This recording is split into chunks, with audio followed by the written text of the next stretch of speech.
നിന്ന് പിന്മാറിയാൽ കൊന്നുകളയുന്നത് എത്ര വിചിത്രമായ ചിന്തയാണ്. വനിതാ സുഹൃത്തിനെ കൊലപ്പെടുത്തിയ ഇതര സംസ്ഥാന തൊഴിലാളി പിടിയിലായി. ഒഡീഷയിലെ മാവോയിസ്റ്റ് സ്വാധീന മേഖലയിൽ നിന്നാണ് ആലപ്പുഴ പൂച്ചാക്കൽ പോലീസ് പ്രതിയെ അറസ്റ്റ് ചെയ്തത്. ഈ മാസം 2-നാണ് പെൺ സുഹൃത്തിനെ കുത്തിപ്പരിക്കേൽപ്പിച്ച ശേഷം അക്രമി ഒളിവിൽ പോയത്.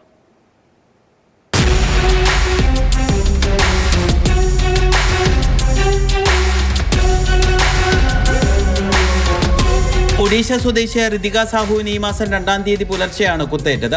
കോട്ടയം മെഡിക്കൽ കോളേജ് ആശുപത്രിയിൽ ചികിത്സയിലിരിക്കെ വ്യാഴാഴ്ച മരിച്ചു.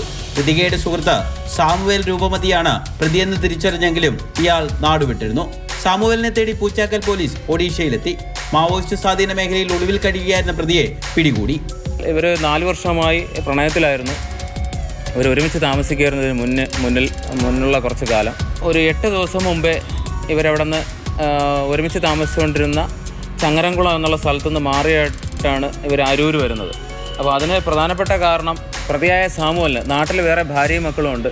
അപ്പോൾ ഈ ഋതിക ഇവിടുത്തെ കാമുകി അറിഞ്ഞു. സാമുവലുമായിട്ട് അകൽച്ചയിലാവുകയും തുടർന്ന് അവരുമായിട്ടുള്ള ബന്ധം വിച്ഛേദിക്കുന്ന ഒരു രീതിയിലോട്ട് പോയി. അപ്പോൾ അത് ഇയാൾക്ക് സഹിക്കാൻ പറ്റുന്നതായിരുന്നില്ല. അപ്പോൾ അതിൻ്റെ പുറത്ത് ഋതിക പിന്നീട് ഫോൺ വിളിക്കുമ്പോൾ എടുക്കാതായി. ഋതികയുടെ ഫോൺ വിളിക്കുന്ന സമയത്ത് ഋതിക എൻഗേജ്ഡ് ആവണമെന്നുണ്ടെങ്കിൽ ഈ സാമുവൽ ഫ്രസ്ട്രേറ്റഡ് ആവുന്ന ഒരു അവസ്ഥ വന്നു. അപ്പോൾ ഇതൊക്കെയാണ് മരണത്തിലോട്ട് കൊണ്ടുചെല്ലുന്നത്. സാമുവേൽ രൂപമതിയുമായി പോലീസ് വിവിധ സ്ഥലങ്ങളിൽ തെളിവെടുത്തു. പ്രതിയെ കോടതി റിമാൻഡ് ചെയ്തു.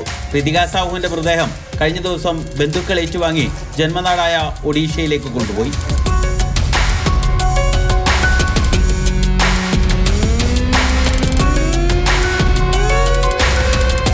മാതൃഭൂമി ന്യൂസ്, ആലപ്പുഴ.